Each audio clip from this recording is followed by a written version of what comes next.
வணக்கம் மக்களே, நம்ம சேனலில் ஃபர்ஸ்ட் டைம் பார்க்குறவங்க மறக்காமல் சப்ஸ்கிரைப் பண்ணிக்கோங்க. இப்போ நம்ம பார்க்க போகிறது சிறுகதை ஆசை தான். நம்ம வந்து பார்த்திங்கன்னா கார் பிரேக் வயர் யார் தான் வந்து கட் பண்ணியிருப்பான் அப்படின்னு சொல்லிட்டு சந்தேகத்தில் உட்காந்துட்ருக்காங்க. உடனே மீனை வந்து என்னங்க ஏதோ யோசிச்சுட்டு இருக்கீங்க அப்படின்னோடனே எதுவுமே பேசாமல் உட்காந்துட்ருக்காங்க. என்ன அந்த அருணை பற்றி யோசிச்சுட்டு இருக்கீங்களா அப்படின்னு சொல்லிட்டு மீனாவாக கேட்கும்போது முத்து வந்து செம்ம டென்ஷன் ஆயிடுறாங்க. ஏன் நான் அவனை பற்றி யோசிக்கணும்னு நினைக்கிறேன்? அவனை பற்றி யோசிக்க என்ன இருக்குது? அவனை பற்றி யோசிக்கலாம் எதுவும் கிடையாது. நான் பிரேக் வயர் யார் கட் பண்ணான்னு நினச்சி பார்த்துட்ருக்கேன் அப்படின்னு சொன்னோடனே கரெக்டாக நம்ம ரோஹிணி வராங்க. பிரேக் ஒயரை யாரோ எனக்கு வேண்டாதவங்க தான் கட் பண்ணியிருக்காங்க, ஆனால் அது யாருன்னு தான் தெரியல அப்படின்னு சொன்ன உடனே நம்ம ரோஹிணி வந்து அப்படியே சைடில் அப்படியே பார்த்துட்டு அவங்க பாட்டுக்கு கிச்சனுக்கு போயிட்டு திரும்ப ரூமுக்கு வந்துடுறாங்க. கரெக்டாக இதெல்லாம் நடந்துகிட்டே இருக்கும்போது நம்ம ரோஹிணியோட மாமான்னு சொல்லிட்டு அந்த கறிக்கடை ஆள் வந்து நடிச்சிட்டு இருந்தார்ல, அவர் வந்து வீட்டுக்கு வராரு.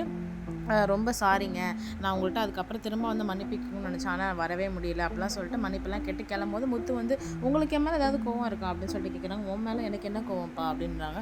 இல்லை, என் பிரேக் ஒயர் வந்து கட்டாயிருக்கு, ஒருவேளை அதை நீங்கள் பண்ணியிருப்பீங்களோ அப்படின்னு சொல்லிட்டு எனக்கு என்னப்பா அவசியம் இருக்குது அப்படின்னு சொல்லிட்டு கிளம்பி. இல்லை, எனக்கு பிடிக்காதவங்க யாரோ தான் பண்ணியிருக்காங்க அப்படின்னு சொல்லிட்டு திரும்பவும் சொல்லவும் உடனே வந்து நம்ம மனோஜ் வந்து டென்ஷன் ஆயிடுறாரு. நீ ஏன்டா பிடிக்காதவங்கன்ட்டு எங்களையே பார்க்குற, நாங்கள் தான் பண்ணியிருப்போம் நினைக்கிறியா நீனு அப்படின்னு சொன்னோடனே நான் ஒன்றை சொல்லலை ஆனால் அப்படின்ன உடனே நம்ம ரோஹிணி வந்து செம்ம டென்ஷன் ஆயிடுறாங்க.